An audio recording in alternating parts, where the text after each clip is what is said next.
Share बाजार में जिस तेजी को देखने के लिए आंखें तरस गई थी, आखिरकार वो अब थोड़ी बहुत दिखने लग गई है। और इस हफ्ते निफ्टी में जो तेजी आई उसने पिछले 4 साल का रिकॉर्ड तोड़ दिया। या फिर ऐसे कहें कि हफ्ते के हिसाब से देखें तो 4 साल बाद निफ्टी में इतनी तेजी देखने को मिली। अब आप में से कई लोग ऐसे होंगे जो पैसा बचा के रखे होंगे, अब सोच रहे होंगे कि बाजार गिरना तो लगता है बंद कर दिया है, पैसा लगा दें क्या। और कुछ लोग ऐसे होंगे जो बाजार इतना ज़्यादा गिर गया था कि आप में से कई लोग हताश हो गए होंगे, निराश हो गए होंगे और इस तेज़ी पर भरोसा भी नहीं हो रहा होगा। क्योंकि होता ना केवल इतनी ज़्यादा लोग पछता चुके होते हैं, धोखा खा चुके होते हैं कि भरोसा नहीं होता है। तो आप सोच रहे हो कि ये जो हरियाली दिख रही है ये धोखा है या मौका है। तो आज आवाज़ अड्डा में आप दोनों तरह के लोगों के सारे कन्फ्यूजन दूर कर दूंगा।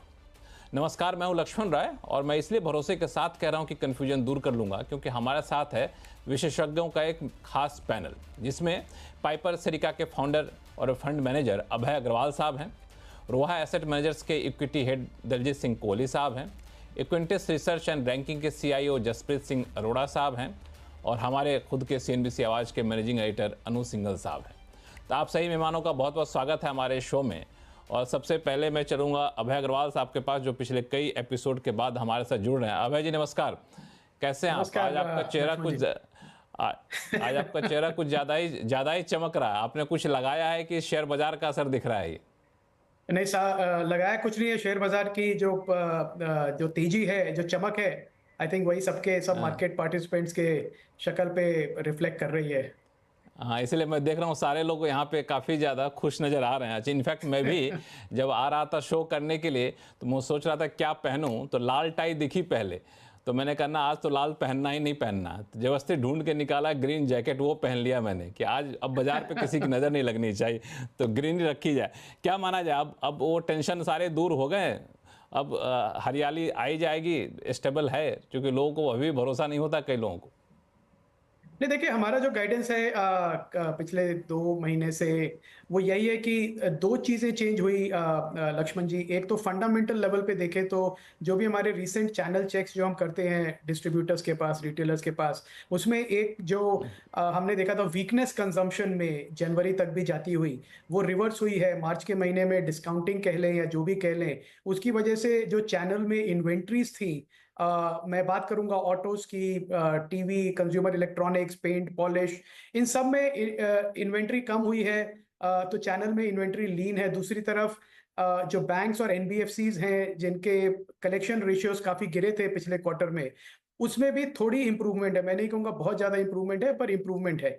और तीसरी तरफ और भी जो कंजम्पशन को कम करने के रीजंस थे, उसको भी सरकार ने अपनी तरफ से थोड़ा फिक्स किया है, टैक्स में कमी करके बजट में। दूसरी तरफ RBI ने इंटरेस्ट रेट काटा है, एक और एक्सपेक्टेशन है एक और रेट कट की अप्रैल में। तो ये फंडामेंटल लेवल पे देखें तो एक अर्निंग्स की जो ड्रॉप थी, ग्रोथ में जो कमी आई थी, मुझे लगता है कि इस क्वार्टर की जो अर्निंग्स अगले क्वार्टर में आएंगी वो अच्छी रहेंगी और कमेंट्री भी पॉजिटिव रहेगी। तो एक तो ये फंडामेंटल रीजन है थोड़ा मार्केट में एक बॉटम बनने का। और दूसरी तरफ टेक्निकली भी हम देखें तो जो पैसा FPIs का वन वे जा रहा था ट्रंप की प्रेसिडेंसी के अनाउंस होने के बाद, हमने देखा US डॉलर है 9% उसने स्पाइक किया। अब पिछले 2 हफ्ते में 6% की उसमें गिरावट है। बॉन्ड यील्ड्स जो है वो कम हुई है US में। और अब क्लियरली एक रोटेशन हो रहा है पैसे का, जो वापस गया था US में, US से बाहर इमर्जिंग मार्केट्स में, और इंडिया में भी उसको बिल्कुल फायदा मिलेगा। तो मुझे लगता है एक बॉटम जो था ओवर सेलिंग की वजह से जो बना था, वो बॉटम तो एक बन गया है। अब यहां से रैली जो होगी वो अब अर्निंग्स के बेसिस पे होगी, जिसके लिए हमको मुझे लगता है अप्रैल के पहले 15 दिनों तक का इंतजार करना पड़ेगा कि कॉर्पोरेट अर्निंग्स कैसी आ रही हैं। और जो अर्निंग्स में आउट परफॉर्म करेंगे कंपनीज नेक्स्ट क्वार्टर में, मुझे लगता है कि बीटन डाउन वैल्यूएशन पे डेफिनेटली मार्केट उनको रिवॉर्ड करेगा। बिल्कुल, अगले अर्निंग जो है वो एक बड़ा सिग्नल होगा, उस पर मैं आगे शो में चर्चा भी करूंगा। लेकिन यही सवाल लेके मैं अपने मैनेजिंग एडिटर अनुज सिंघल साहब के पास जाना चाहूँगा। अनुज जी, क्या लगता है, चूँकि लोगों को जैसा मैंने कहा कि भरोसा बहुत जल्दी हो नहीं रहा है, चूँकि इतनी मार खा चुके हैं ना, तो ये जो अचानक से रैली दिख रही है आपको कितना सस्टेनेबल दिख रही है? क्या आखिर बदल किया गया है पिछले एक हफ्ते में? देखिए लक्ष्मण जी, अचानक कुछ नहीं होता लाइफ में। सब चीज़ों में एक भूमिका बनती है एक नींव डाली जाती है और उसके बाद चीज़ें होती हैं। इस रैली की शुरुआत हुई थी एक्चुअली, मुझे अगर आप पूछें फ्रैंकली, तो बजट में जब वो टैक्स कट आया था वहाँ पर, और उसके बाद से मार्केट गिरा ज़रूर, लेकिन एक समीकरण बैठ रहे थे कि अब मार्केट यहाँ से आपको मौके देगा। और आई थिंक इसको ट्रिगर मिला डॉलर इंडेक्स के गिरने से। जिस तरीके से 2 हफ्ते पहले डॉलर इंडेक्स ने गिरना शुरू करा, एक सेंस बनी कि अमेरिका ने जो गड्ढा खोदा, डोनाल्ड ट्रंप ने जो गड्ढा खोदा रादर, उसमें अमेरिका खुद गिर गया और बाकी कंट्रीज़ के लिए पॉजिटिव हुआ। आप देखिए एमर्जिंग मार्केट ने चलना शुरू करा, अमेरिका ने गिरना शुरू करा। डॉलर रुपये देखिए जो 88 पर था, आज हम वापस 86 पर आ गए। तो ये FIS की बाइंग आ गई। आई थिंक ये सेंटिमेंट टर्न हुआ और उसके बाद स्टॉक्स की वैल्यूएशन 22,000 पर निफ्टी का वैल्यूएशन बहुत कंफर्टिंग हो गया था, उस लेवल पर आ गया था जहां पर नॉर्मली अगर आपने कभी भी बाय किया है तो वहां आपने पैसा नहीं लूज़ किया। हाँ, ये बात मैं ज़रूर कहूँगा कि 5 दिन में 1200 पॉइंट की रैली आ जाएगी, ये शायद किसी ने नहीं सोचा था कि इतनी जल्दी इतनी फास्ट रैली आएगी। लेकिन ये मार्केट का काम है, मार्केट का काम है हमें सरप्राइज़ करना। देखिए जब बेयर मार्केट होती है ना, तो हमेशा जब मार्केट गिर रहा था तो कोई पूछता था कि इतना क्यों गिर रहे हैं हम। अब 4 दिन चल गए हम, बिग डील। लेकिन ये स्टॉक मार्केट का काम है इस तरीके से आपको सरप्राइज़ करना। हमारा काम है स्ट्रैटेजी बनाना और उसमें बने रहना। क्यों चल रहा है मार्केट, कहाँ तक जाएगा, क्या हो सकता है, इसमें बहुत ज़्यादा टाइम वेस्ट करने की बजाय मुझे क्या करना है, ये आपका सवाल होना चाहिए। और मेरा जवाब इस पूरे हफ्ते इसमें ये रहा था कि आप इस मार्केट में लॉन्ग रहिए, क्योंकि मुझे ये तेज़ी दिख रही थी। मुझे इस लेवल की तेज़ी हो जाएगी इतनी जल्दी ये नहीं पता था, लेकिन ये तो किसी को नहीं पता हुआ था। बिल्कुल, ये जो फार्मूला आपने बताया ना कि क्यों गिरा, कैसे क्या, इस पे बहुत ज़्यादा रिसर्च मत करिए, आगे क्या करना है और सकारात्मक सोचिए। मुझे लगता है शेयर बाजार ही नहीं, अपनी लाइफ, पर्सनल लाइफ में भी लोग ये करें तो बड़ा फ़ायदेमंद रहेगा। ये आपने बहुत ही अच्छा टिप्स दिया है निवेशकों को भी, वैसे भी आम लोगों के लिए। मैं दलजीत जी आपके पास आऊँगा थोड़ी देर से, चूँकि मैं आपके कई सारे वीडियोज़ देखा तो मुझे लगा आपको हर बार एक कुछ ना कुछ रहता है कि बड़े सतर्क होकर रहना है। तो इससे पहले आपके पास आऊँ, मैं जसप्रीत जी के पास चलता हूँ। जसप्रीत जी, अनु सिंघल साहब को सुना आपने, अभय अग्रवाल साहब को सुना आपने, तो आप इन्हीं लोगों के साथ हैं या फिर आपकी राय कुछ अलग है? नमस्कार एंड गुड इवनिंग एवरीवन। तो हमारा व्यू भी पॉजिटिव ही है। बहुत फर्म बिलीफ है, आप ऑलमोस्ट 99% प्रोबेबिलिटी कॉन्फिडेंस कह सकते हैं that the bottom is behind us, right. And उसके ऑब्वियसली जो सेंटिमेंट एनालिसिस, क्वांट एनालिसिस, जैसे अनुज ने भी बोला, डॉलर इंडेक्स देख लें, एंड हमारा इन हाउस सेंटिमेंट एनालिसिस भी हम लोग करते हैं। तो एग्जैक्टली जून 22 में ये सेम माहौल देखने को मिला था, 25 जून 2022। एंड वो जो बॉटम था वो अभी फिलहाल, if we say that the bottom is behind us, वो अभी रीसेंट 28 फरवरी का बॉटम कहा जा सकता है, if what I am saying is comes out to be true, let's say 3-6 months down the line.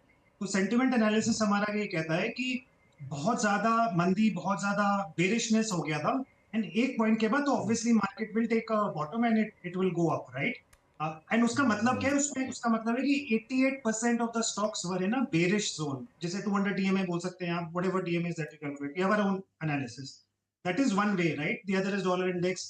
Earnings cut भी 8 से 9% हुआ था, 8 से 9% पी कट हुआ था, that's why Nifty fail I think 17%। And I think we have seen every 2 years, whether it's Brexit, then IL&FS crisis, then COVID, then last time it was Russia-Ukraine war, and again exactly we are almost 2 years thereafter, 2.5 years, and again there is a correction. तो अभी exactly again 2 साल बाद आएगी वो पता नहीं, but it seems like there is a pattern and we are following a pattern.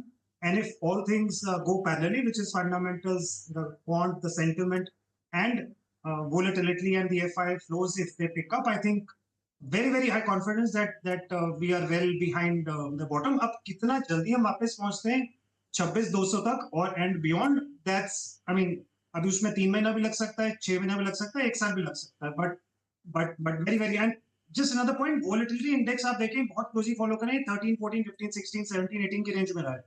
It has never gone बजर्क, like कोई crisis आता है तो that is one indicator one should follow, and वो काफी स्टेबल रहा है, इनफैक्ट अभी तो 13 के नीचे आ गए। I think put all these things together, earnings cut और बहुत ज्यादा बचे नहीं है, थर्ड क्वार्टर नंबर्स अच्छे आए हैं, better than second and first quarter, fourth quarter और भी अच्छे आएंगे, first and second quarter next financial year का should have a benefit of low base of last year, because वो लास्ट ईयर खराब था। तो put everything together, I think no reason why anyone should have a bear issue, including valuations are at very attractive levels selectively, not every stock price is not a buy. बिल्कुल, ये आपकी राय है यहाँ पे, लेकिन दलजीत जी, दरअसल जब हम लोग इस शो को प्लान कर रहे थे तो हम लोग आपस में चर्चा करते हैं, तो हमारे प्रोड्यूसर साहब ने कहा कि ये जो तेज़ी आप देख रहे हैं, ऐसी तेज़ी जनवरी में भी आई थी, शायद ऐसा ही कुछ महीना बताया उन्होंने। और तब भी लोग कह रहे थे कि अब हो गया गिरावट, अब जितना होना था हो गया। फिर दोबारा गिरने लगा तो फिर लगा पता नहीं कहाँ जाके बॉटम रुकेगा। अब फिर से वो तेज़ी आ गई है, तो इसको कैसे माने कि जी बिल्कुल हरियाली ही हरियाली है ये?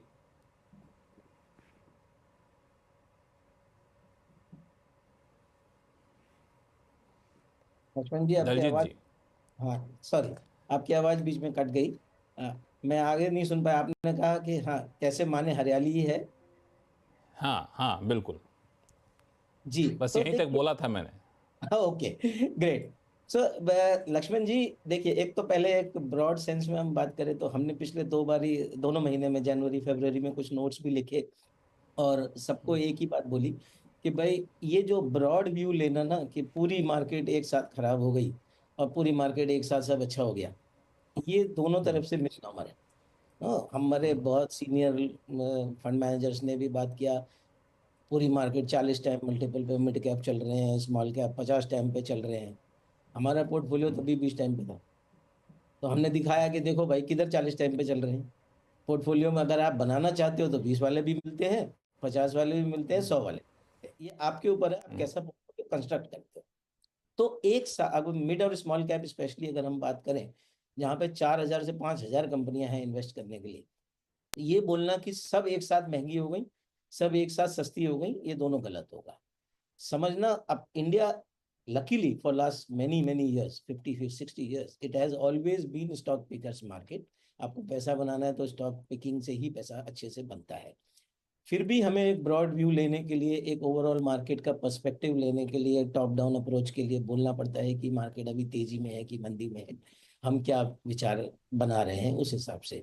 तो उस हिसाब से ये एकेडमिकल एक्सरसाइज हो गई, जैसा अभी अनुज ने भी बोला कि इस तरीके से बस बहुत ज्यादा समय मत लगाओ इस पे कि पूरा मार्केट किस तरफ जा रहा है।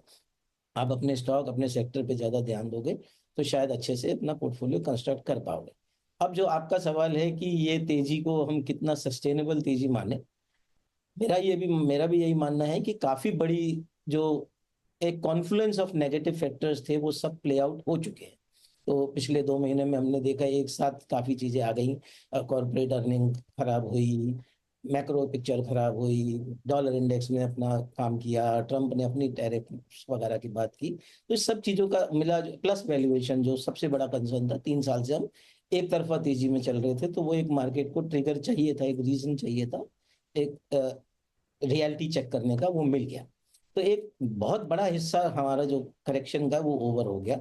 बट मैं अभी भी ये बोलूंगा, क्योंकि अभी इसमें बहुत सारी चीजें बाकी हैं, जैसे अभी टैरिफ्स का जो इम्पैक्ट है वो अभी किसी को भी नहीं पता है। वो अप्रैल में कुछ होगा, फिर उसके बाद उसका एक्चुअल असर क्या होगा, कितना सही होगा, वो अभी मालूम नहीं है। तो वो उसका भी इम्पैक्ट हमको देखने को मिलेगा। जो मैक्रो पिक्चर है वो इम्प्रूवमेंट हुई है, बट ये कहना कि हम वापस इंडिया ग्रोथ पाथ पे आ गया है, वापस कॉर्पोरेट अर्निंग्स ग्रोथ पे आ गई हैं पूरी तरह से, शायद वो अभी जल्दी होगा। मैं पिछले 2 दिन से 2-3 ब्रोकर कॉन्फ्रेंस चल रही थी, उसमें कुछ 10-15 कंपनियों से मिला, तो आपको हैरानगी होगी कि शायद उसमें से 2 ही कंपनियां ऐसी थी जिन्होंने अभी भी बात की है कि हम काफी अच्छे से ग्रो कर रहे हैं। 10-12 कंपनियां ऐसी थी जो अभी भी ये बोल रहे हैं कि ये क्वार्टर में तो इम्प्रूवमेंट ऑब्वियसली होता है कि आपने काफी खराब देख लिया सितंबर में, फिर दिसंबर में थोड़ा बेटर हुआ, मार्च में थोड़ा बेटर हुआ, बट जो ग्रोथ वाली बात है, इन्वेंट्री के जो इश्यूज हैं वो अभी भी बने हुए हैं। तो मुझे लगता है कि शायद मार्च के क्वार्टर के बाद भी कुछ डाउनग्रेड मार्केट में आएंगे। FY20 और जो भी अभी तक डाउनग्रेड आए थे वो 26 और 27 के डाउनग्रेड नहीं थे, 25 तक के ही डाउनग्रेड थे। तो अब जो है ये स्पिल ओवर होंगे आगे के लिए। और अगर हमने कोविड से पहले का समय याद हो हमें, तो हम लोग मार्केट में पिछले 4-5 साल तक ऐसे देखते थे, 2018 से लेके आई थिंक 20 तक, कि हमेशा एनालिस्ट एक्सपेक्ट करते थे 20% ग्रोथ, और साल आते आते तक आ जाता था 5-6%, 4% पे ग्रोथ। तो वैसी स्थिति तो नहीं है अभी। तो हमें अभी वो वेट करना है, वो देखना पड़ेगा। इसके लिए अप्रोच ये है, स्टॉक स्पेसिफिक अप्रोच है। मार्केट में बने रहना, आप टाइम नहीं कर सकते। आप ये सोचोगे कि सब कुछ अच्छा हो जाएगा तब मैं मार्केट में घुसूंगा, तब मैं अपना पोर्टफोलियो बनाऊंगा, तो वो तो कोई भी नहीं कर पाएगा। आपको मार्केट में रहना है, आपको जो स्टॉक्स, जो सेक्टर्स, आपकी कंपनी क्या कर रही है, वो अगर ग्रो कर रही है तो कोलैटरल डैमेज होगा, बट वो कोलैटरल डैमेज बाद में सॉल्व आउट हो जाएगा जैसे ही नंबर्स आए। तो we are slaves of numbers, हम तो नंबर्स पे ही ध्यान